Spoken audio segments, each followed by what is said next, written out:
Assalamualaikum warahmatullahi wabarakatuh. Perkenalkan, nama saya Erna Nurlela Kasari. Saya dari kelas Prosus. Nah, teman-teman, di sini kenapa kok saya tiba-tiba bikin video?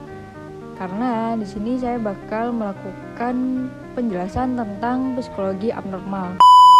Teman-teman pernah nggak sih yang kayak ngerasa cemas tanpa alasan yang jelas, kayak ngerasa terpuruk dalam waktu yang lama, atau mengalami kesulitan untuk berkonsentrasi bahkan dalam hal-hal yang sederhana?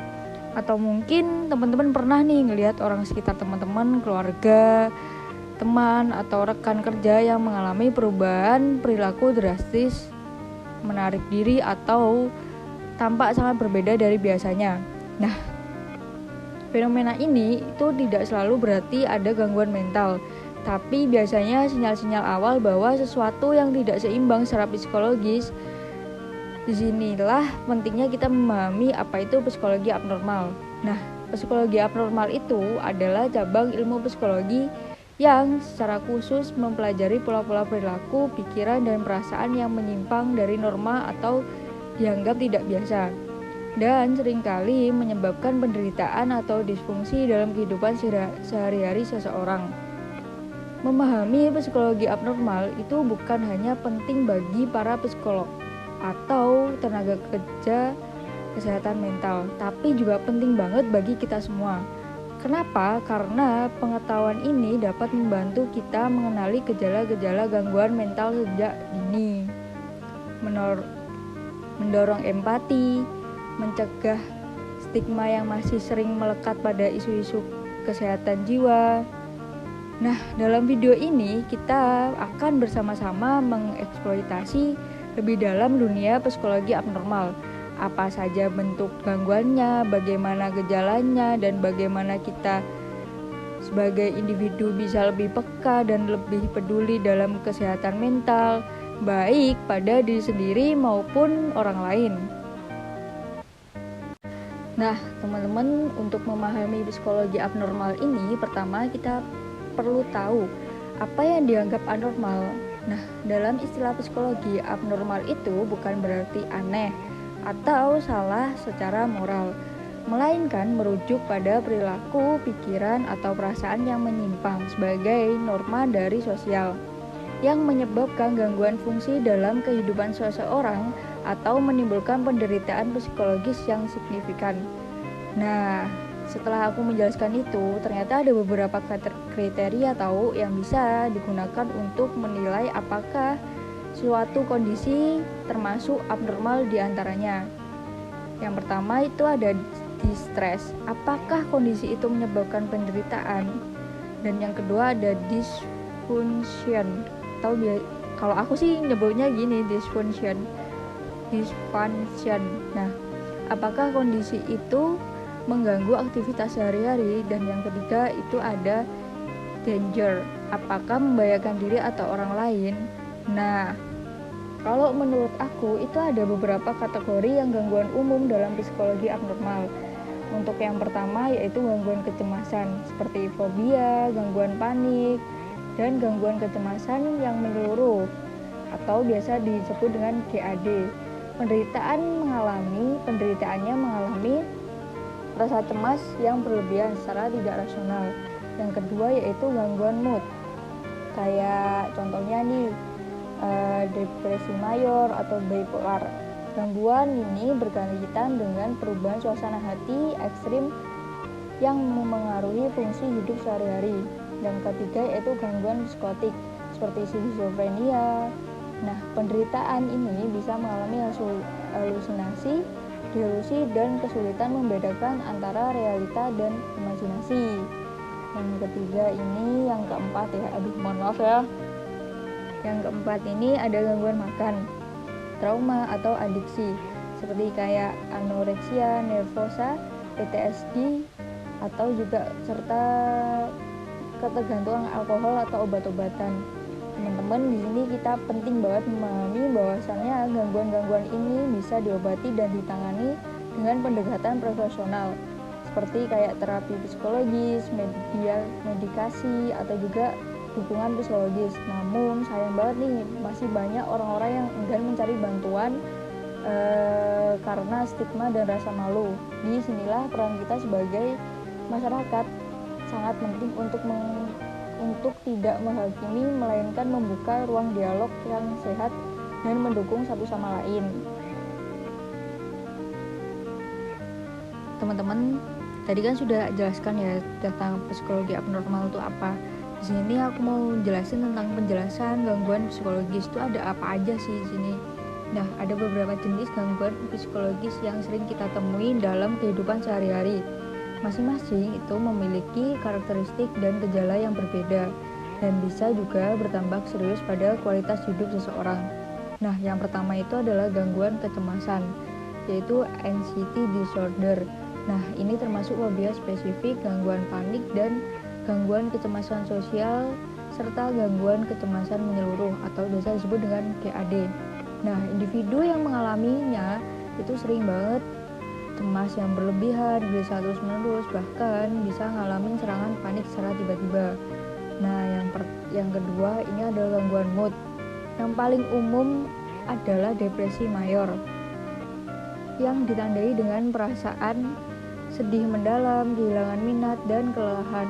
Lalu ada gangguan bipolar, di mana seseorang mengalami perubahan mood ekstrim antara mania atau depresi.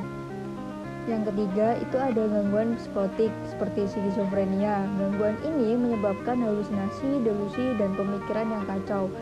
Penderitaannya bisa mengalami kesulitan membedakan antara kenyataan dan imajinasi. Yang keempat itu adalah gangguan kepribadian. Ini pola perilaku yang kaku dan bertahan lama seperti kayak gangguan kepribadian antisosial, narsistik, atau borderline. Individu yang mengalami gangguan ini itu cenderung mengalami kesulitan dalam hubungan interpersonal.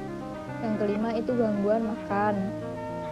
Nah, gangguan makan itu kayak anoreksia, nervosia, dan bulimia yang berkaitan dengan persepsi tubuh dan kontrol terhadap makanan. Nah, sekarang aku nih bakal jelasin tentang dampak psikologisnya. Nah, gangguan psikologis itu nggak hanya tentang pengaruh kondisi mental individu yang mengalaminya, tapi juga berdampak pada aspek kehidupan yang lebih luas. Bagi individu yang gangguan psikologisnya bisa menyebabkan penurunan produktivitas, kesulitan menjalin relasi, masalah dalam pekerjaan atau pendidikan, dan juga dalam kasus berat bisa menyebabkan isolasi sosial, penyalahgunaan zat, hingga risiko bunuh diri. Nah, dampaknya tuh nggak berhenti di situ tahu.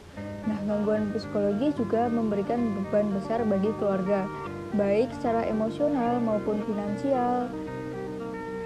Nah, mereka yang merawat anggota keluarga dengan kondisi mental tertentu sering mengalami kelelahan, stres, atau bahkan konflik internal. Nah, di tingkat masyarakat, minimnya pemahaman tentang kesulitan mental masih menjadi tantangan besar.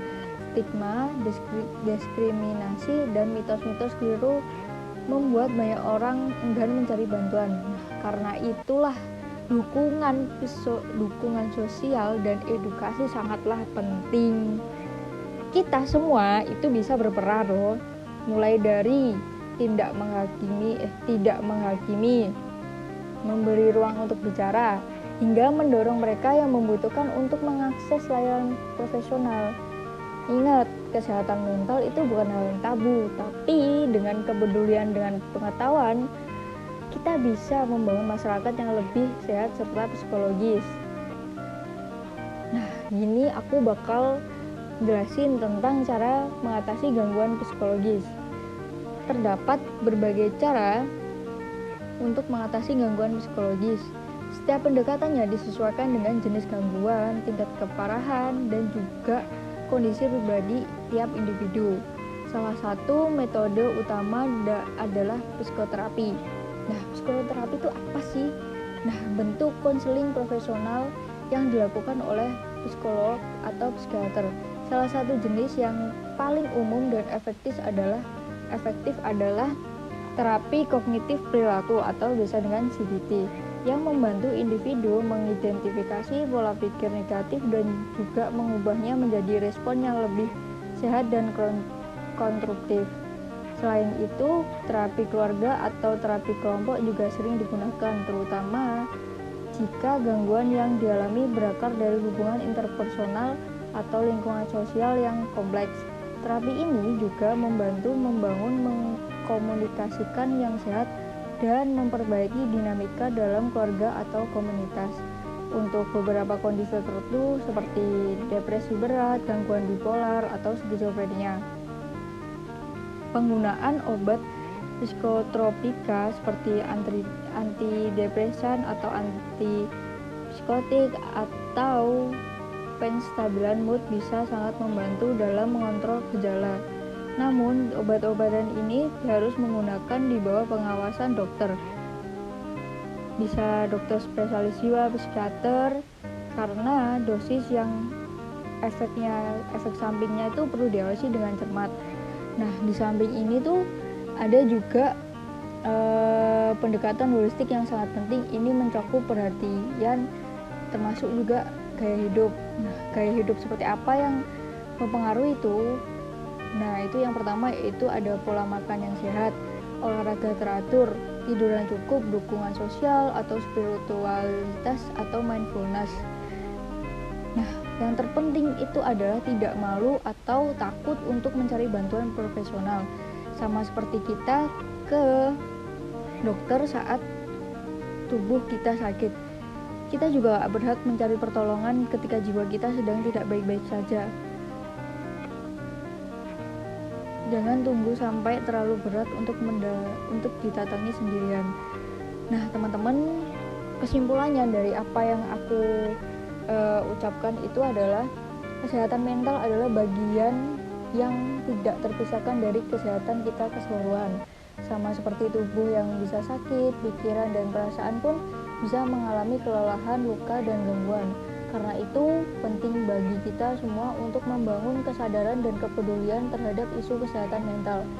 Jadilah pribadi yang lebih peka, baik terhadap diri sendiri maupun orang-orang di sekitar kita. Dengarkan tanpa menghakimi, beri dukungan dan dorong mereka yang sedang berjuang untuk mendapatkan bantuan profesional. Ingat ya, tidak ada salah dengan meminta pertolongan. Kita semua berhak hidup sehat secara fisik maupun mental.